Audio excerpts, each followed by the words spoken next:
It sounds like a Cold War thriller or even a James Bond movie. US investigators are baffled by a mysterious range of health symptoms among diplomats and other Americans in Cuba. Some reported a loud ringing or a high-pitched grinding noise that has led to problems with concentration, speech and memory.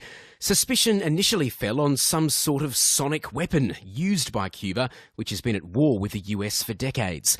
But even the FBI and intelligence agencies are searching for answers, as Anne Barker reports.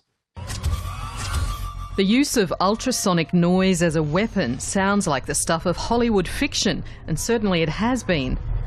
In The Incredible Hulk, it was sound waves from a sonic cannon that brought the Hulk down. And in David Lynch's film Dune, a handheld sonic gun unleashed a killer force. Through sound and motion, you will be able to paralyze nerves, shatter bones, set fires, suffocate an enemy or burst his organs. We will kill until no Harkonnen breathes Arakeen air. But there may be some science behind the fiction, and now no less than 20 Americans, including diplomats, are wondering if they've been deliberate victims of a mysterious acoustic attack in Cuba. People were hearing sound in one part of the room and not hearing it in another part of the room. Joseph Pompey, an expert in psychoacoustics, is as baffled as anyone. Some of the symptoms that they reported were things like hearing loss, vertigo, memory loss, brain lesions, brain swelling, and other very direct physiological effects. Take the case of one American diplomat staying at a hotel in Havana. He was jolted awake by a blaring, grinding noise. When he got out of bed and moved a few feet away, there was silence. When he climbed back into bed, the agonising sound hit him again. Soon he suffered hearing loss and speech problems, symptoms that are both similar and quite different from those experienced by many other Americans in Cuba. The US first acknowledged the attacks last month, 9 months after symptoms were first reported. We consider these to be incidents because we still are trying to determine the actual cause of their situation. The attacks were first reported after the US revealed it had expelled 2 diplomats from the Cuban embassy in Washington. Suspicion initially focused on a sonic weapon and on the Cubans, although US investigators have left open the possibility of an advanced espionage operation that went horribly wrong.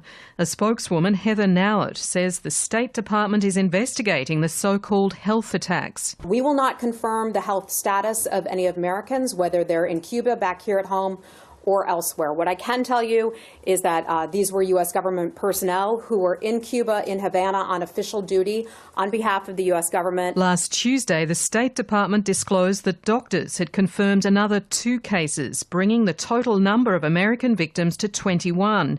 US media reports say some of the incidents were confined to specific rooms or even parts of rooms with a laser-like specificity. One reporter following the case is Josh Lederman at Associated Press. Several victims have reported problems with concentration, the inability to recall specific words. Some of these problems have lasted for a long time. Others have started to get better. The Trump administration hasn't identified a culprit or even a device to explain the attacks.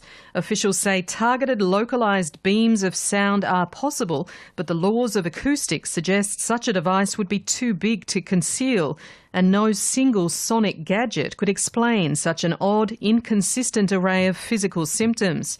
Investigators have tested possible theories about an intentional attack by Cuba's government, a rogue faction of its security forces, or even a third country like Russia. But even if such an attack was motivated by the decades of Cold War hostility with the US, investigators can't explain why Canadians have been harmed, given Canada has maintained warm relations with Cuba for decades. Anne Barker reporting.